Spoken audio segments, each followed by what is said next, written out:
अस्सलाम वालेकुम व्यूअर्स, उम्मीद है आप खैरियत से होंगे। आज हम सेल के बारे में, सेल के इंट्रोडक्शन के बारे में थोड़ी बात करेंगे कि बेसिकली सेल है क्या। सेल, अगर आप उसकी डेफिनेशन पढ़ें तो cell is the basic structural and functional unit of life. यहाँ पर सबसे पहले लिखा हुआ है cell is smallest entity in which life can exist.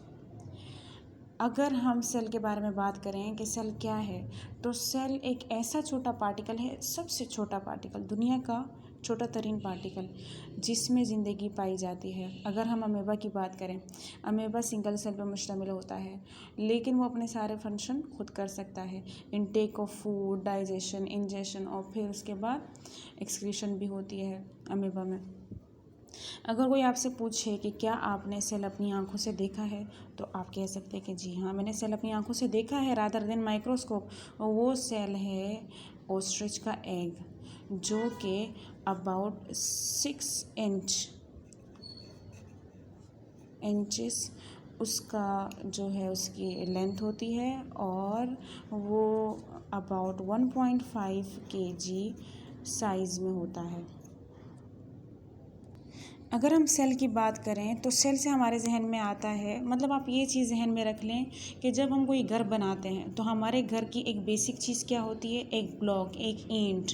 वो ईंट हम एक दूसरे के ऊपर बिल्कुल अरेंज मैनर में रखते हैं तो हमारे पास एक घर बन जाता है। बिल्कुल इसी तरह एक इंसानी ज़िंदगी की जो बुनियादी इकाई है, जिससे उसका जिस्म पूरा बना हुआ होता है, वो भी एक ब्रिक की तरह ही होता है, एक ईंट की तरह ही होता है। और वो ईंट एक लाइव सेल है, जिसका नाम आप ऑब्वियसली शुरू से ही लिखा हुआ है कि सेल।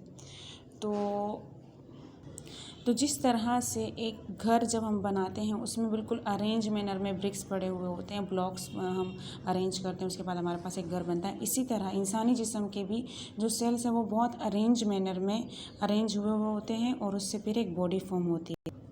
और इंसानी जिस्म, इंसान की अगर हम बात करें या फिर बाकी ऑर्गेनिज़म्स की बात करें, अगर हम प्लांट्स भी लिविंग ऑर्गेनिज़म्स हैं तो, और प्लांट्स की भी जो है वो जो बेसिक यूनिट है वो सेल ही है। और अगर इंसान की हम बात करें, सिंपल एग्जांपल है हमारे पास कि जो लीवर है, लीवर हेपेटिक सेल्स को अरेंज करता है और फिर हमारे पास बनता है लीवर। और अगर हम बात करें हार्ट की, तो हार्ट के जो सेल्स हैं वो कार्डियक सेल्स कहलाते हैं।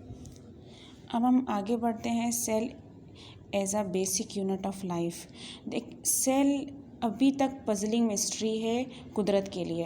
अभी तक कोई भी साइंसदान इसके बारे में भरपूर नहीं जान पाया। कहते हैं कि अगर इसके बारे में जान पाए तो फिर एक इंसान जो साइंटिस्ट है वो जीने और मरने के बारे में अच्छे से जान लेगा कि ज़िंदगी क्या है और मौत क्या है। जो हमारे पास डिस्कवरी है सेल की और उसका स्ट्रक्चर हमारे पास पॉसिबल हुआ देखने का, वो कैसे हुआ, ऑप्टिकल लेंसेज के ज़रिए से हुआ था, and with the construction of compound microscope के ज़रिए हुआ था। और ये कैसे इन्वेंट हुआ, कब इन्वेंट हुआ, ये इन्वेंट किया था डेविड जेनसन ने 1590 में, 1519 में, और 1610 में गैलीलियो ने, जो कि एक इटालियन एस्ट्रोनॉमर था और फिजिस्ट था, उसने इस माइक्रोस्कोप को प्रॉपरली डिज़ाइन किया। द टर्म सेल किस लफ्ज़ से निकला है, ग्रीक ज़बान से निकला है, जिसका मतलब है hollow space. Was first use by Robert Hooke in 1665 to describe investigation in the structure of cork. सबसे पहले सेल का नाम लिया गया था रॉबर्ट हुक के ज़रिए, और वो कौन सी सदी में, कौन से सन में, 1665 में। और फिर उसके स्ट्रक्चर को डिफ़ाइन उसने कैसे किया था, एक कोर्क में। जो कोर्क मतलब आपने देखी होगी अक्सर के हमारे पास एक तरह की बोतल होती है, अगर आपने रियल में नहीं देखी तो आपने मूवीज़ में देखी होगी कि वो बोतल ऊपर से एक लकड़ी नुमा चीज़ से बंद होती है, और पुराने ज़माने में ऐसा होता था, अभी तो प्रॉपर कैप आ गए हैं। तो उसने उस कोर्क के ज़रिए उसने उस कोर्क को देखा तो उसमें उसको सेल की टाइप की चीज़ें नज़र आई, जिसको उसने सेल का नाम दिया।